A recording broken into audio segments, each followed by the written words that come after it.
Welcome to your 4 to 5, everybody. Eric Chilton here with Chad Silber and Lauren Coleman. Happy Friday Eve, everyone. Thanks for watching us on News 2 Fire Stick Roku, and we're also on the News 2 app. Boy, everybody is just talking about one thing. Yep. And do you know what it is? Yes, because you're probably talking about it too. The weather. Yes. And I know you guys, I just posted on my News 2 Facebook funny. page. Go check it out. A picture of Tim and Eric looking at a computer, like graphic model here. And I said, how many meteorologists does it take to predict winter weather this weekend? And Tim Buckley, I said as many as they can fit into one shift.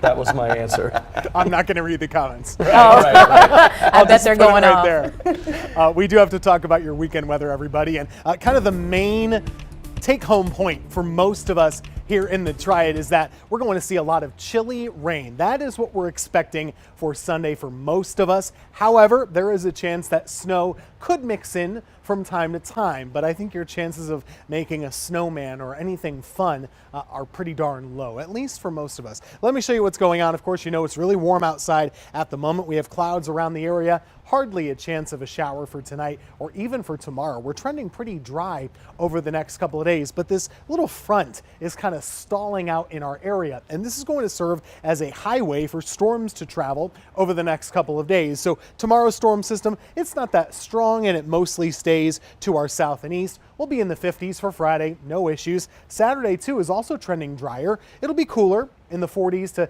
near 50. Plenty warm, no issues. But this is the big weekend weather maker that we're all talking about. It is a very strong system and a very wet system. Now, why can't we get snow out of this thing? Well, it's a very simple answer. There's just not a lot of cold air. We do have some cold to the north of us, but usually for the Triad to get a big snow, you would want all of that cold air to be locked in place beforehand. And this time it's kind of arriving at the same time that the rain is. So you're not going to have an easy time to change it over, basically. This is timing for you. Saturday should be mainly dry, but late Saturday evening, we start to see rain moving in from the south. Now it could mix a little bit right away, but the bulk of Sunday morning, the bulk of Sunday midday is rain for most of our areas. Notice the mountains are getting a good, really amount of snow out of this system. It's just not as likely for us. Most computer models are putting that snowfall in the foothills and North Carolina mountains. So bottom line, we have pretty dry weather the next 2 days. Saturday turns into a wet evening. That's when the rain starts for us. It could mix with some snowflakes from time to time,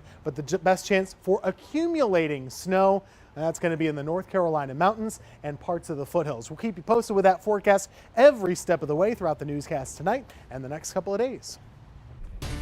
All right, thank you, Tim. Let's get to your headlines with your 4 to 5 roundup. Right now, we have an update on a body found in Davidson County. The sheriff's office says the person found was a teen from High Point. Deputies found 18-year-old Tanner Jones's body last Wednesday near the back door of Ledford Middle School. Classes were canceled for the day while officials searched and investigated the area. Medical examiners are conducting an autopsy, but it could be a while before those results are released. We will keep you updated when we learn more details. The process of justice is starting in Randolph County 8 years after a woman was found stabbed to death in her home. Tammy Sellers Holland was killed in October 2014 in her home on Laughlin Hill Road. This week, cold case investigators identified one of Holland's old neighbors, Roy Lee White, as a suspect. He's in custody and charged with felony accessory after the fact of first-degree murder. Investigators report White said his wife, Florence Keene, killed Holland. Keene died in 2018. White is now held on a $60,000 secure bond.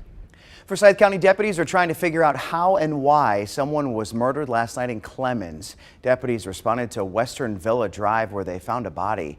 Investigators haven't released the identity of the person or whether anyone's been arrested. We will keep you in the loop. Legendary composer Burt Bacharach has died. His publicist says he died yesterday of natural causes. The Grammy, Oscar, and Tony-winning songwriter wrote dozens of melody hits like Walk On By and I Say a Little Prayer. He was 94 years old. Hey, check out the big gains our state made in the last week when it comes to COVID hospitalizations. The latest patient count is 882. It's the 6th day in a row this number has come down, adding to a really nice trend that we have seen really since early January. Over that span, just 4 days saw increases in patients, while all the others saw declines. Our numbers are now in line with the numbers the state was reporting back in mid-December. The difference back then, our numbers were trending upward. A closer look at what a car crash or traffic violation could cost, and maybe more than you expect, especially in our state. So how strict is North Carolina when it comes to speeding and license suspensions? Let's verify. The question, is North Carolina the strictest state in the Southeast when it comes to speeding and license suspensions? Let's verify. Our sources: license suspension laws for the 7 states listed, Wallet Hub, the Driver's License Compact, and criminal defense attorney Timothy Pavone. All 7 of the states we listed run on point systems when it comes to having your license suspended. Each state assigns certain points to each violation. If a driver accumulates a certain amount of points in a certain amount of time determined by each state, they can have their license suspended. While North Carolina operates under a point system, the state takes it one step further when it comes to speeding. According to the North Carolina DMV, a driver's license will be suspended for at least 30 days if a driver is convicted of driving 15 miles per hour over the speed limit while in a 55 mile per hour speed limit zone, or driving at a speed greater than 80 miles per hour anywhere. If you're paying a ticket over 75, I can almost guarantee you your license is going to be suspended. I don't care if you've never been pulled over before. It's your first ticket ever. If you're a great person, makes no difference. Your license is going to get suspended. This also applies too if you get a speeding ticket in a different state. North Carolina is one of 46 states in the Driver License Compact in which member states exchange information regarding traffic violations. If the North Carolina DMV receives a report from one of the other 45 states that a North Carolina driver was speeding 15 miles or more in a 55 mile per hour zone, it will mail that driver a letter explaining that their license will be suspended. A Wallet Hub study found North Carolina is the 7th strictest state in the U.S. when it comes to speeding. That's higher than any other state in the southeastern U.S. So we can verify that, yes, North Carolina is the strictest state in the southeast when it comes to speeding and license suspensions. With your Verify, I'm Megan Bragg. I just got to say, I'm so glad my parents were so tough on me when I was learning how to drive, because if I was even 6 miles over, my mom was holding onto the side going, slow down, Lauren, slow down. And I'm like, I'm not going that fast. But after saying that, she knew right. That's when your parents put the fake brake on when they were riding with you. Yeah. And push the floorboard trying to get the and nothing is there. You're like, oh my gosh.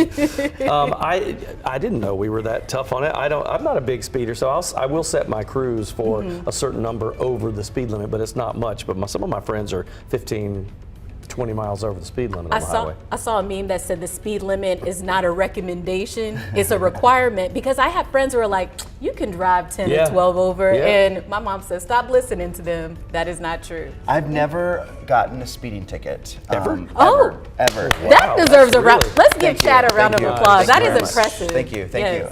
Because I don't go more than, like, if I have the cruise control on, it's at 7 over. Yeah, that's exactly what I do. I do 7 over. I just feel like that's my little happy zone. So now, if a trooper sees either one of us, he's going to go, watch this. Watch this.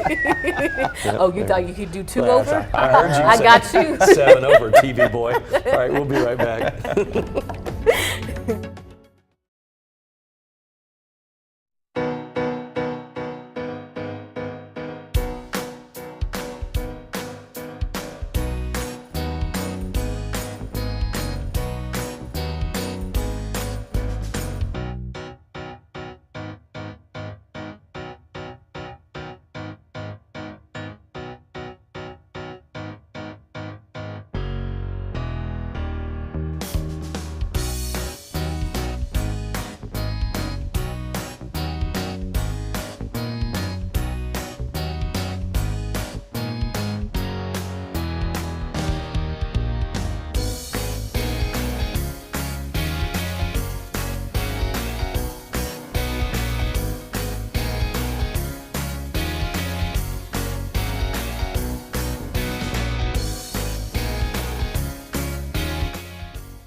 Guilford County Schools crowned a WINNER, a winner at a spelling bee this week. 30 students participated, but only one made it to the end. Namtron is a 7th grader at Brown Summit Middle School. He won after 18 rounds of the competition. Well, I feel really honored for winning the spelling bee. I really didn't think I would win. I just studied very hard and I tried my best. Nam tells me he had to learn about 4,000 words for the competition. As for the winning word, it was probative, the definition having the quality or function of proving or demonstrating something. With spelling, there's a lot of grammatical rules that you can learn. It's very fun to spell because I get to learn all of those. And especially in the spelling bee, there's a lot of words from other languages, so I got to learn some grammatical rules from their languages as well. Brim, a 7th grader at Allen Middle School, was the runner-up. Nam will move on to the regional spelling bee next in Charlotte. His parents say they couldn't be prouder. He has been practiced day and night very hard. Anytime that he has time after doing homework, he just go right. I just see him sitting and just staring at the list of words and trying to learn about them. As parents, we just support and encourage him whatever he needs. But we don't put any pressure on him. We want him to enjoy the journey. We want him to enjoy learning.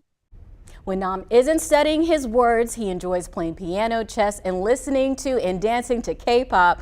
He also says he wants to be a civil engineer when he grows up.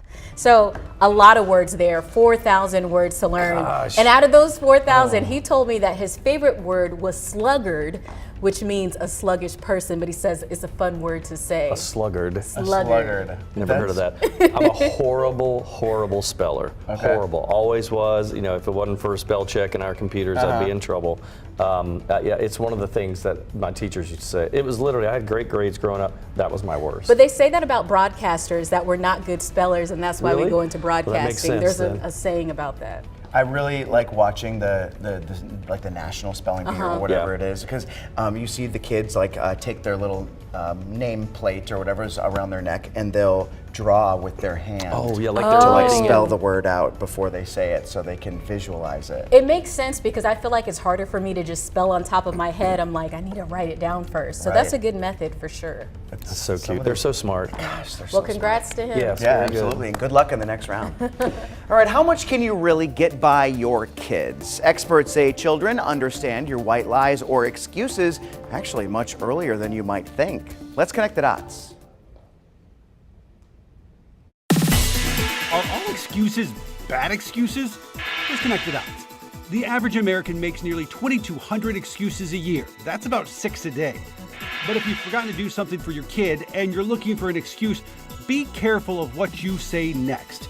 A new study from Duke University shows that by the time kids reach preschool, they understand some excuses are worthy of forgiveness and others are not. During their experiment, every kid studied agreed it was wrong to break a promise. They found excuses that involved helping another person were often more understandable.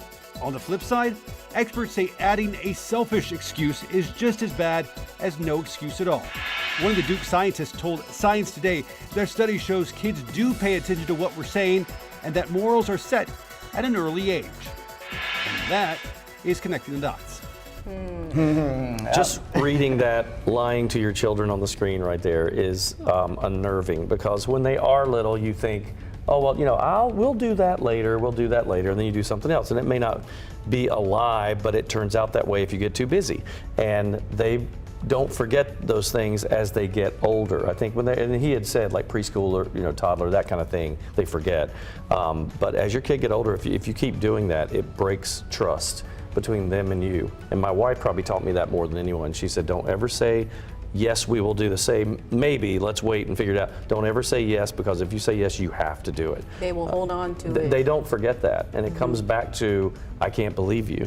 So you have to be careful. I think also if you make certain excuses because you don't want to hurt your child's feelings or you don't want to be seen as the bad guy, I think once they get older and realize that it was a lie or a white lie, it's going to hurt even more in the long run. So it's best just not to lie. I don't know what the pivot around that is. Maybe just saying maybe we'll do it. Just saying, I can't make that decision right now. Let me see if I can find a day that we can. But then you better find that day. There's a really funny video on social media right now of this like 5-year-old boy who is complaining because he's like, every time I go to McDonald's, they always tell me the ice cream machine is broken. I don't believe them. Take me back there. I want to see that ice cream machine broken. It's like, kids know. He wants to verify. Yeah, that's right. Let's verify. Let's connect the dots. All right, we'll be back.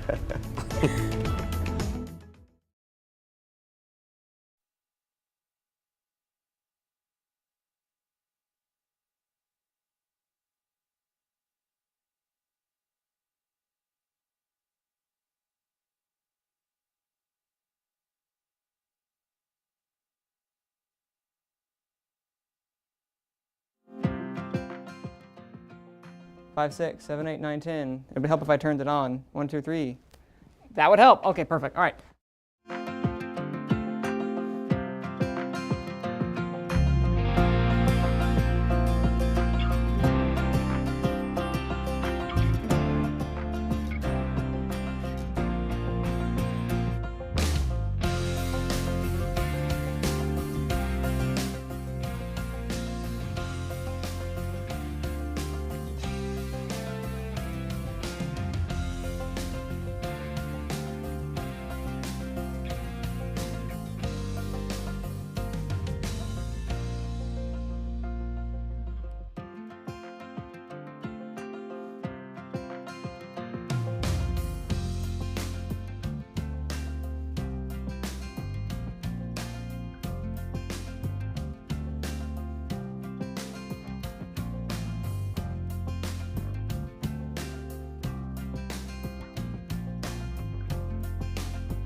There's always a romance movie this time of year that'll vie for your Valentine's Day spirit. This year, Shotgun Wedding from Amazon Studios is inviting you on a comedic getaway. But is it worth the trip?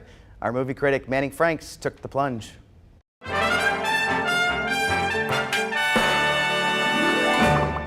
On a list of horrible things to happen, pirates invading your wedding ceremony, taking your wedding party hostage, and then trying to kill you is pretty high up on that list. In fact, call this a series of unfortunate events at this wedding ceremony as Jennifer Lopez and Josh Duhamel attempt to rescue their wedding party just as much as they try to rescue this bizarrely fun premise from a painfully bad script.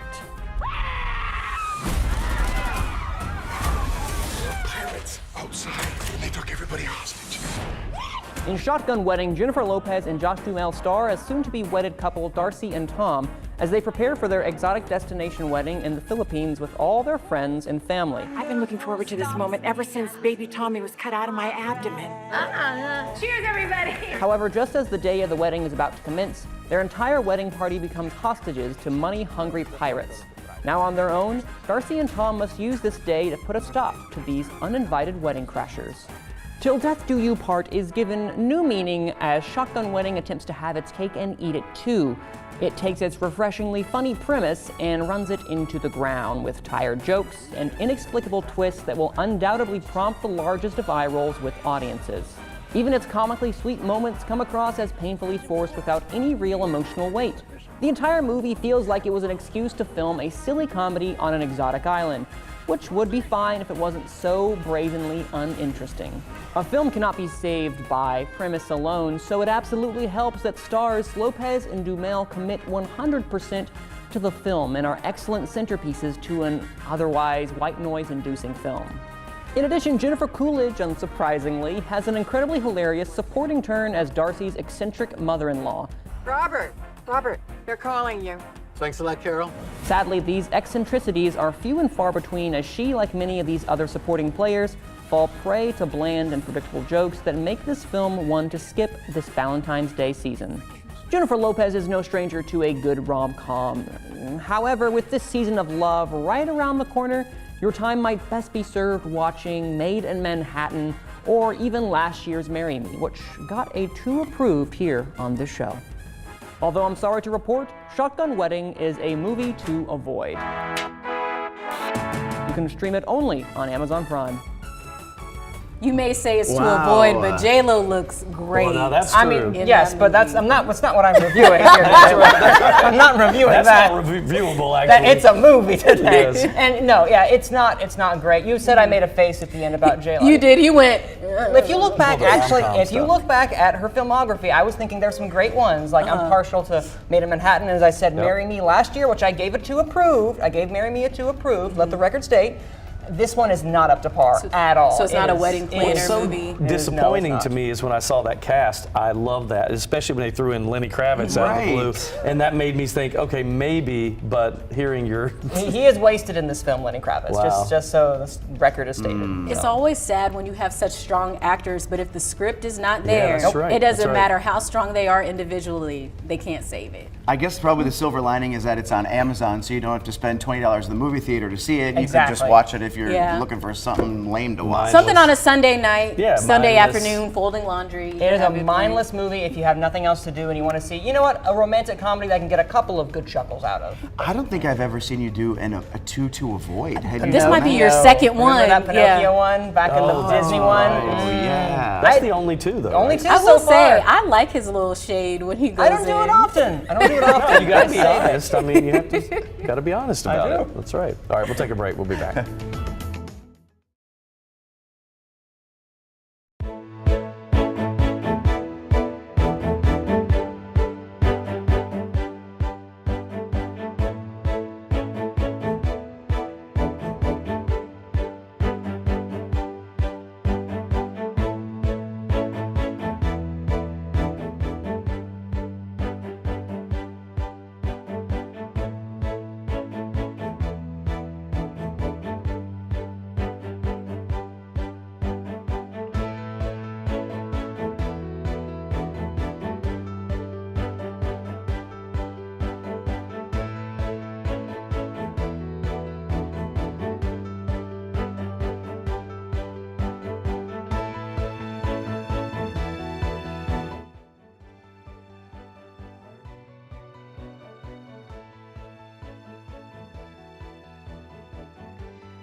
You look at these temperatures and you're thinking, this is North Carolina, central North Carolina is the most fickle weather area on the East Coast. We change dramatically. Every 2 days, it seems like that possibility exists, and that's exactly what we'll see.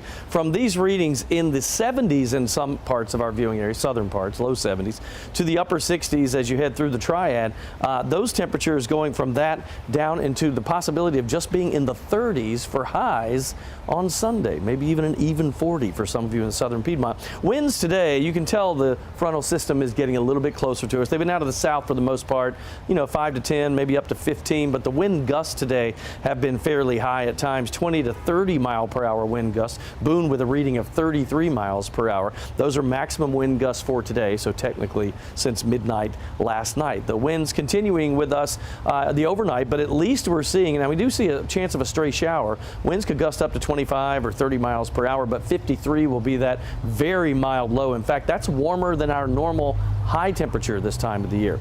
Cooling down tomorrow to 61, some late day showers, but just a few. If you look at the radar and cloud cover right now, we'll go out to a bigger picture here. It's all streaming in from the south, right? We're watching a low developing in the Gulf. That's going to bring the majority of the rain. Now, we think as we head into your Friday and maybe even Saturday, a lot of that rain may develop more east of the triad, so we could still see a shower or a sprinkle or a moderate shower here or there, but I think the majority of it, it's not until we get into Saturday overnight and into Sunday morning, and that's that time period we're watching to see if we see anything in the way of a wintry mix. For right now, we'll go with a 30% chance of a shower on Friday. It's a 40 on Saturday, and then a 90% chance. Look at Sunday's high, only 39. Watch in the morning, maybe you see a little wet snow mixed in, but this is mostly a mountain and foothill community thing at this point. Next week, though, 55 and 58 for Monday and Valentine's Day, and low 60s again for Wednesday and Thursday.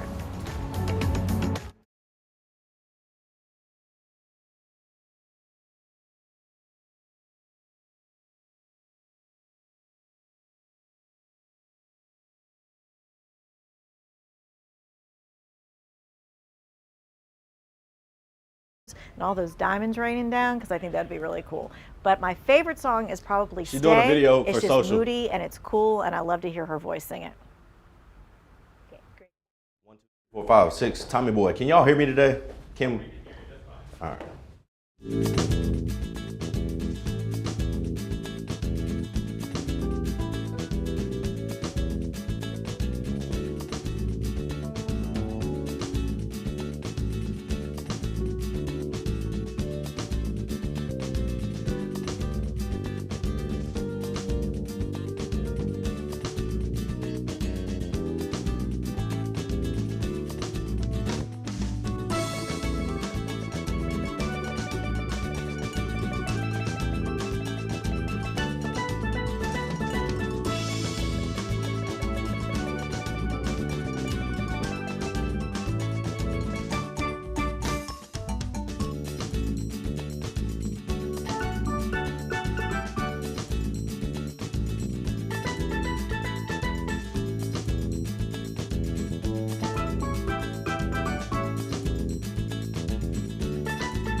Welcome back to your 4 to 5. I'm Chad Silver. As you know, you also know Lauren Coleman, and our producers have sent Eric Chilton outside. You know that's important when he is outside, and we start with weather. Well, at least it feels good today, but Eric, you might have to whip out the puffy coat pretty soon, huh? That's right. Back to that again. I always feel like Big Brother watching you when I'm in that big monitor behind you, looking at, over the area for the next few days. Things are changing. Lauren's right. You have to get that winter coat back out. After we were seeing temperatures today in the upper 60s, low 70s, depending on where you are. That's kind of where we are right now. But cloud cover moving in pretty strong. You can see that. The big issue is this low pressure that's coming out of the Gulf.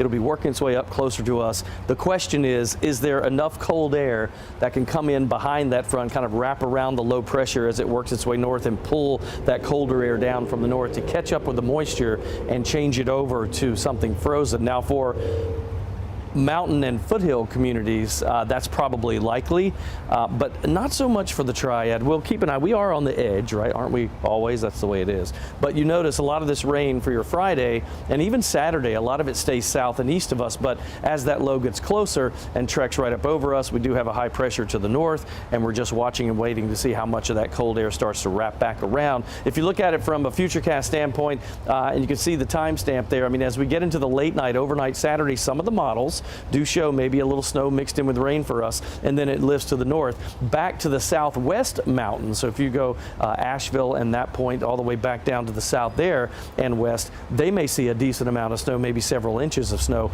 But for us, this is really probably more than likely a cold, rainy Sunday with high temperatures only getting up to the upper 30s. Here's the 7-day outlook. Tomorrow is a 61-degree high and a 30% chance of a shower. Highs drop dramatically, 49 on Saturday, some evening rain there. It's a 40%. It's a 90% chance of precipitation on Sunday, 39 for the high. Again, in the morning, watch to see if we get any of that mixed in. But if it's mixed in with rain and we see highs going up to the upper 30s, even if we get a little bit, it probably won't amount to much. Warming back up Monday, Tuesday, sunshine, 55, 58, low 60s for Wednesday, Thursday with a 30% chance of a shower.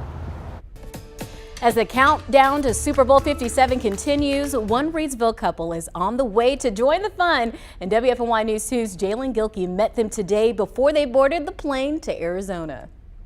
Yeah, Lauren, Chris and Ashlyn Brown are diehard Carolina Panthers fans. And although their team isn't headed to the big game, this couple, all thanks to this selfie that's going to pop up on this screen right here. Oh, I guess maybe not. They're on the way to Arizona. One Sunday morning last fall, Ashlyn and Chris Brown were shopping at their local Walmart, getting ready for some Panther football, when all of a sudden, I saw a Pepsi display and it said take a selfie and enter to win a chance to go to the Super Bowl, and I did, and we won. Now the couple is headed to Glendale, Arizona to enjoy this once-in-a-lifetime opportunity. But Chris wasn't so sure when his wife first let him know the news. I thought it was a scam, so I started looking at the company, because it was, even though it was a Pepsi display, it was a different company that got in touch with us about the winning. So I looked them up and seen they were in the Better Business Bureau and all that, and I was like, yeah, it's pretty legit. Let's see if we're potential winners. And they emailed us back, and we did win the grand prize. And that grand prize includes 2 plane tickets to Arizona, a beautiful hotel room in downtown Phoenix, tickets to the game, and much, much more. And a part of our winnings was 2 tickets to the Taste of the NFL party at Chateau Lux. It's on Saturday afternoon, and that's got 16 celebrity chefs and food from all 32 NFL cities, and it's just going to be one big nice party. And although the Browns' favorite team, the Carolina Panthers, aren't playing in the big game, their son Jeremiah's favorite team is. He is a huge Eagles fan, so when he watched that last playoff game, he was like, yes, he was so excited. And then, he was like, Mom, when you go, you have to, see Jalen Hurts and Slay and Smith and all them, get their pictures for me. For the Browns, even as they've got their tickets in their hand, this all just doesn't seem real. Well, I figured I'd be just going to parties around the house and everything. But now I get a chance to go, and big game. That I feel like I'm dreaming. Still, it doesn't feel real. Chris told me going to the Super Bowl always was on his bucket list, but he never thought it would happen. And thanks to his wife, they're on their way. So cool. It is. Something like every time you go in a store, there is some sort of giveaway for something with some big company, and I just look at it and I'm like, there's Walk no way right I would past. ever I'll win. never win that, right?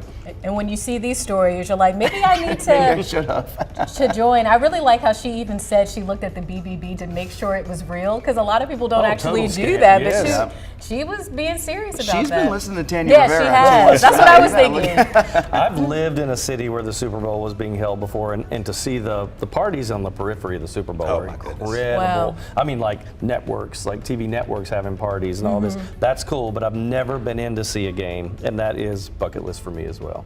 And it's just so cool. And like you guys were saying, Ashlyn says she entered because she saw how many people walked by it. And she said, well, let's just put it out there. She's won tickets before from the local radio station to go to a concert. So she said, hey, every time she sees one, she stops and takes a picture. She gave us does the what needs to be secret. done. That's great. Imagine being able to see Consistency. the halftime show in person. Yeah. That's what she's most excited for. That's what going I to be great. Yeah. She's a Rihanna fan? Oh, yeah, die hard. That's great. That's awesome. Thanks, Jalen. Thank you. Well, of the roughly 100 million viewers expected to watch the Super Bowl on Sunday, as you know, lots will be tuning in for the commercials more than the game. We've got a preview of what to expect. Hey, how you doing? This year's Super Bowl ads feature Hollywood star power, from Melissa McCarthy Hello, humidity. to Miles Teller. In the ad business, the Super Bowl is like Oscar night is to the movie industry. Companies are paying up to $7 million for a 30-second spot, and ad executives say the massive audience makes it worth the price. 100 million people. So if you look at it, break it down, 7 cents a person, maybe not so bad. Companies are getting some extra bang for their buck by releasing ads days ahead of time. They shallant. They shan't. Is it shallant or shan't? It's neither. They have to be high quality in production. They have to be funny. They have to make people laugh for the most part. Most of all, they have to sell something. One big change from last year, you won't see these guys. FTX. It's a safe and easy way to get into crypto. After the meltdown at FTX, crypto is sticking to the sidelines, but booze is in abundance.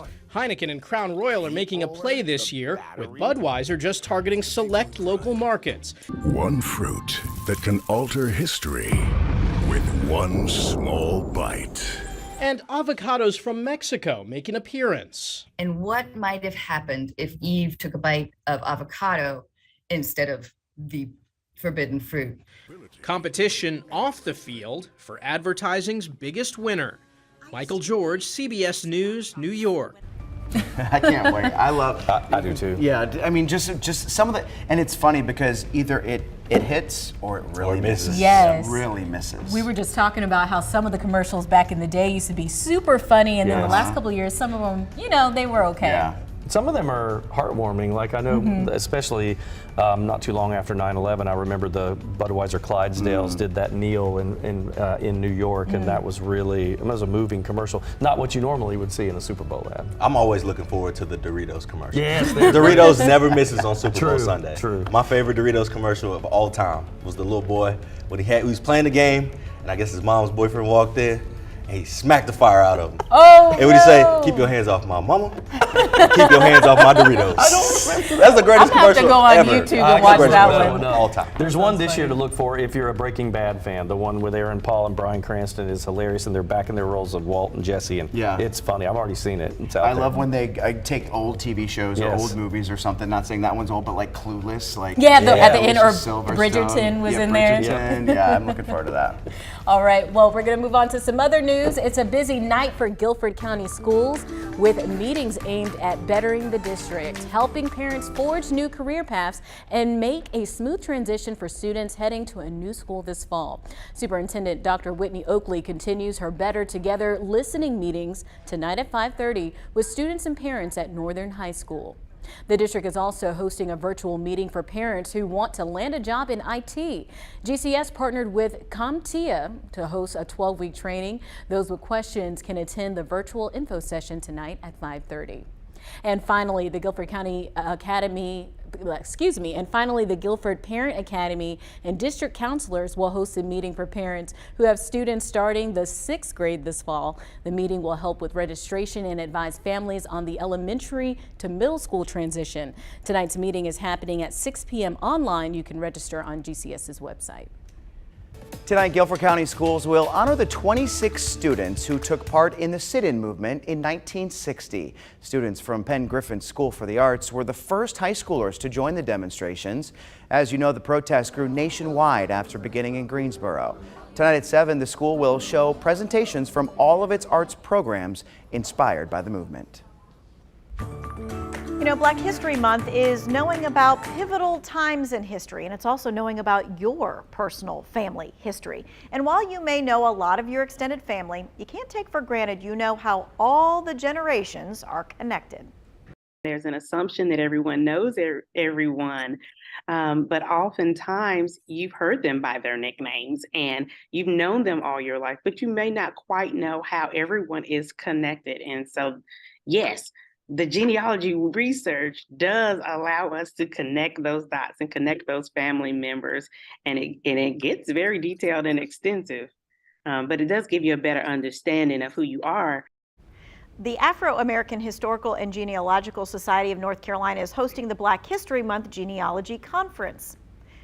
We have workshops for people of all levels.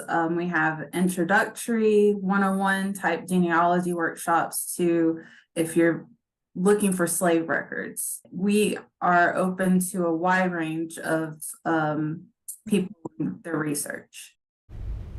Okay, so, you know, genealogy is, you know, the way that people, you know, do the whole thing and figure out all the records and all that other kind of stuff, but it's not always the easiest to get those kinds of records. Yeah, because I mean, they're old, right? Like, I mean, not everything is digitized. Right, and you know, she made a really good point. The slave records and estate records are key because the folks that I talked with from the Piedmont Triad chapter told me African American genealogy often has a lot of holes in it, and to learn what you need to learn, you really have to use varied resources, and they can really help you with that.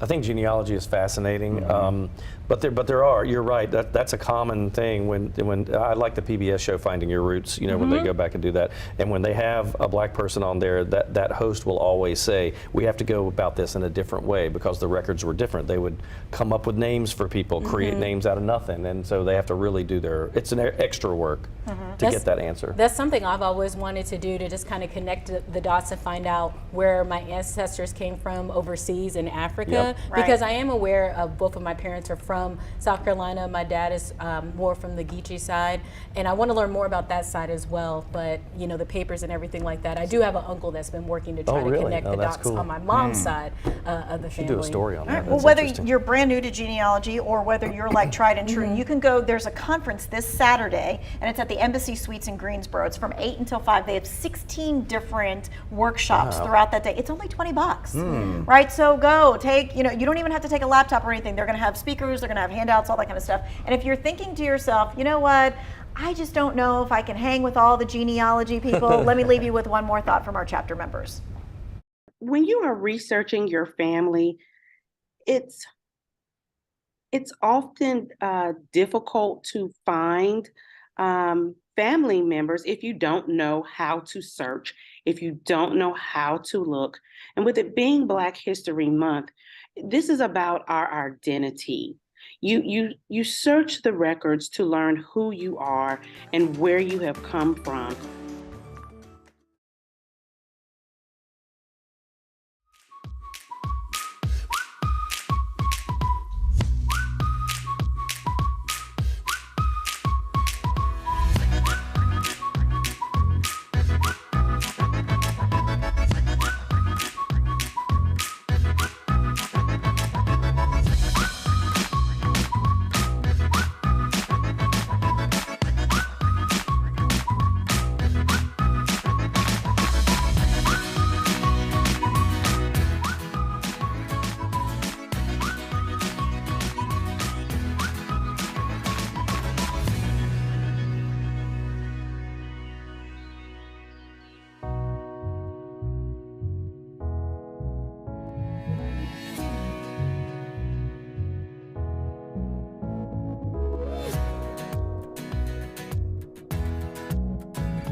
Check this out. Chick-fil-A just launched its newest menu item, the cauliflower sandwich.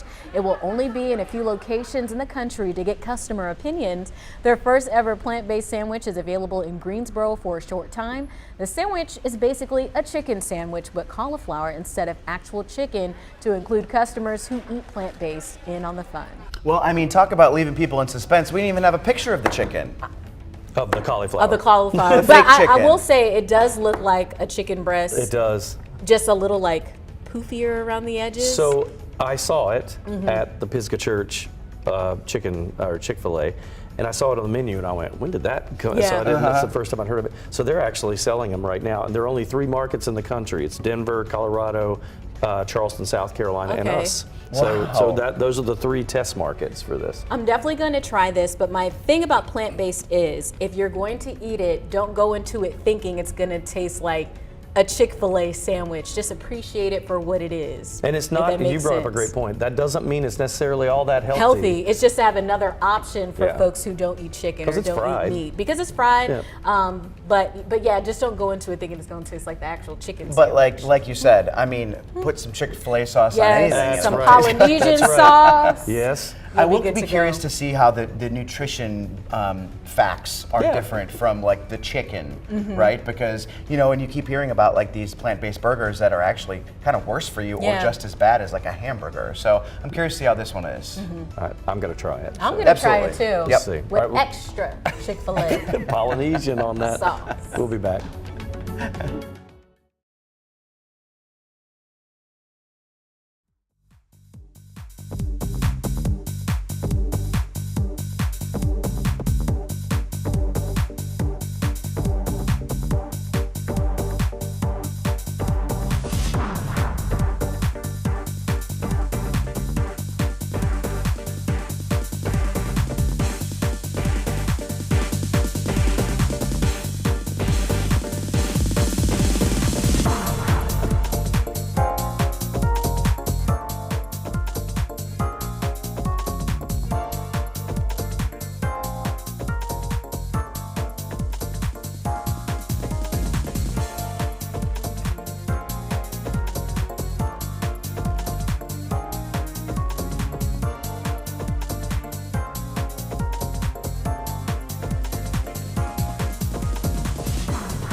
Big changes coming up for us. In fact, there's a chance we could see high temperatures, which we've already seen today in the upper 60s, low 70s, depending on where you live in our viewing area. But going from that to upper 30s by Sunday. That's the big change that we see coming up. If you look at the hour by hour thing here, pretty consistent. We'll be in the low 60s even until probably 2 in the morning before we drop down into the 50s. And eventually, we're actually going to see overnight lows tonight higher than our normal high temperature this time of year. That's how warm we are. Cloud cover across the region pretty thick now. It'll just get worse as we see that low in the Gulf. That'll start to develop, push up in our direction, and we'll just see those rain chances just gradually go on the increase from a 30% chance tomorrow. We'll go up to probably a 40% on Saturday and then a 90% on Sunday. That's when the majority of that rain with that low will start to move in. Here's what it looks like on high resolution futurecast. This is Saturday night or Sunday morning, technically around 2 a.m. There is that chance. And if you look at that, that's kind of a Surrey County, Wilkes, and then west and north that could see a little bit of snow with this, maybe even a couple inches. But this is really more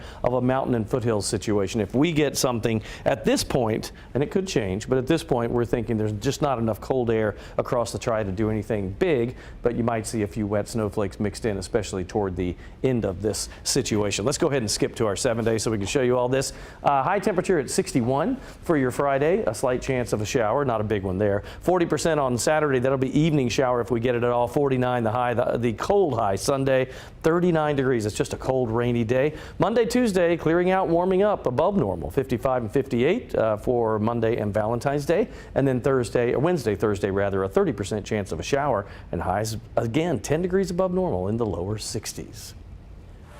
And as long as we are even mentioning winter weather, I just asked everybody on Facebook, what is your perfect winter weather event? Ellen said snow on top of snow on top of snow till it's packed and frozen hard. She likes that. Mavis says going on vacation in Gatlinburg and getting snow so deep that the roads are bad and they keep us from coming home for an extra week. It sounds like that's happened before. Sharon says when it's over and spring has sprung. Steve Riley says cruising the Caribbean. That's what he wants to do. And then Charles, this one cracked me. Snow, snow, snow, and more snow. To heck with 60-degree weather. Bring on 25 and snow, snow, and snow. Why? I mean, you know what? I will give you my home address. My parents are snowbirds right now, Wisconsin. so you can go stay in their house in Wisconsin, and you get all the snow and cold weather that you want. I think that's a great idea. My ideal winter weather is no snow. I don't mind if it gets a little cold, but this weekend I cannot have it happen. I have a hair appointment that I need to Lauren make. has asked me every day I this week. was like, so is it going to be accumulation or like what are we looking at right now? But he can't give us the answer. Not the definite answer yet, but I do think the odds every day it looks like it's more and more a mountain and foothills. Mm-hmm. So if you want to go to Wilkes County, you could probably see maybe a little snow. Definitely Boone and Asheville and all that. The setup around the day is perfect for me because I mean I'm fine with like one snowfall a year. That's significant. So 4, 5, 6, 7 inches. But since it's going to be what 50 the next day, or 55, it's not going to stay around. So I am hoping for inches of snow. Well, see, that's what I like about Triad snows. We usually, let's say we get, like you said, 4 or 5 inches, it doesn't stick around. Right. You know, our temperatures are so much like this, especially this time of the year. As long as there's no freezing rain. Yeah, oh, see, the ice, that's what's bad. I can handle a little bit of snow, but that ice. Mm-hmm. I agree. That's when everybody starts closing down, including the hair salon, which... Deep breath, though, you're going to be okay. I cannot have happen. Positive thoughts. We'll be back.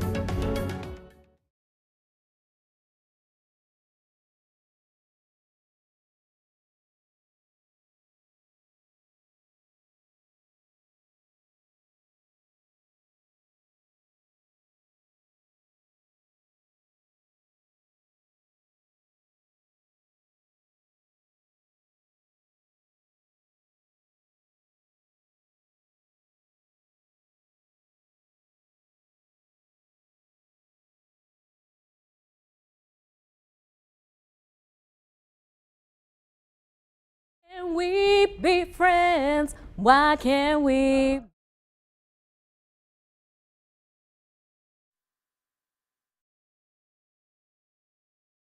1, 2, 3, 4, 5. I'm walking down the hall and I am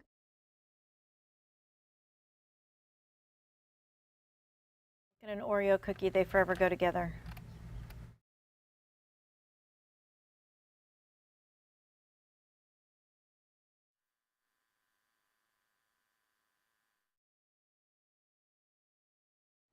Hello, here I am, 1, 2, 3. I don't know what Kiana wants. Is this something good? Do you want a temperature map? I'm not sure.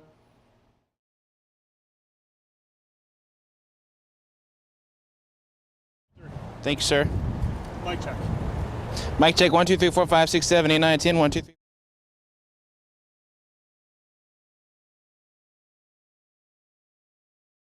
1, 2, 3, 3, 2, 1. Kiana, where am I standing? Because you didn't tell me where to stand.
Tomorrow is an important day for me, arguably one of the most important days in my life so far.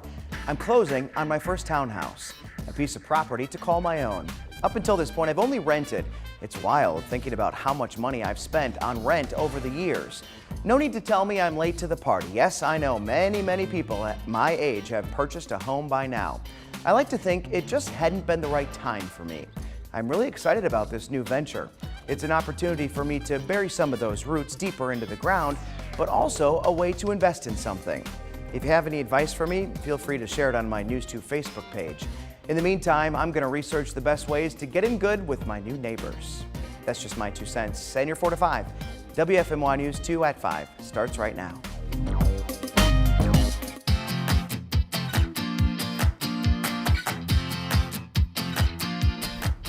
Some big weather changes on the way. Warm and windy today, but this weekend, cold and rainy and possibly some snow mixing in. A lot of folks asking about